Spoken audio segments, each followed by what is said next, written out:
Аялдардан бирөөсү казы арзанып келет экен. Казаке, бул күйөөм мага убада берген макырды бербей жатат. Эмне кылса, кандай кылса алышым керек. Казы күйөөсүн чакырып келет экен.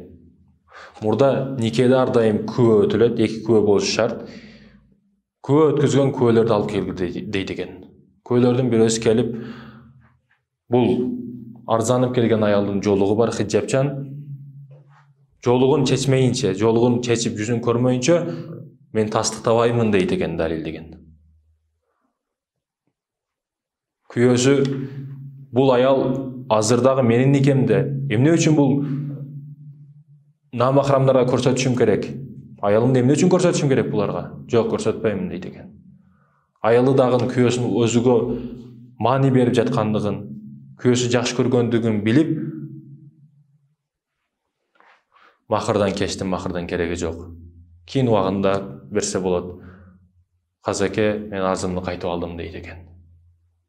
Керек эмес дейт экен. Бул кедейликтен, акча жоктугунан бере албай калган, мүмкүнчүлүгү жоктугунан. Бирок аялын кызганат.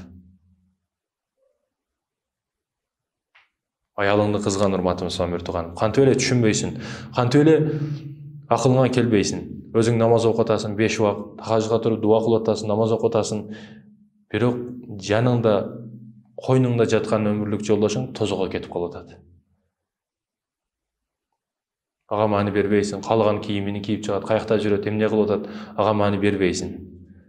Өзү генерал, өзгө хан, өзгө бек болуп алган. Сөзүң өтпөстүгүнүн жалгыз себеби сен жалкоосуң. Семьяңды бакпайсың, карабайсың. Анан ал багып акча тапкандан кийин бир орустарда макал бар. Ким акчасын төлөсө ырды ошол заказ берет деп. Акчаны ал берип атабы, ал таап атабы, аялың таап атабы, аялың иштеп атабы, сенден үстөмдүк кылат анан. Сен 24 саат ал аялың таап келгенди жеп отурсаң,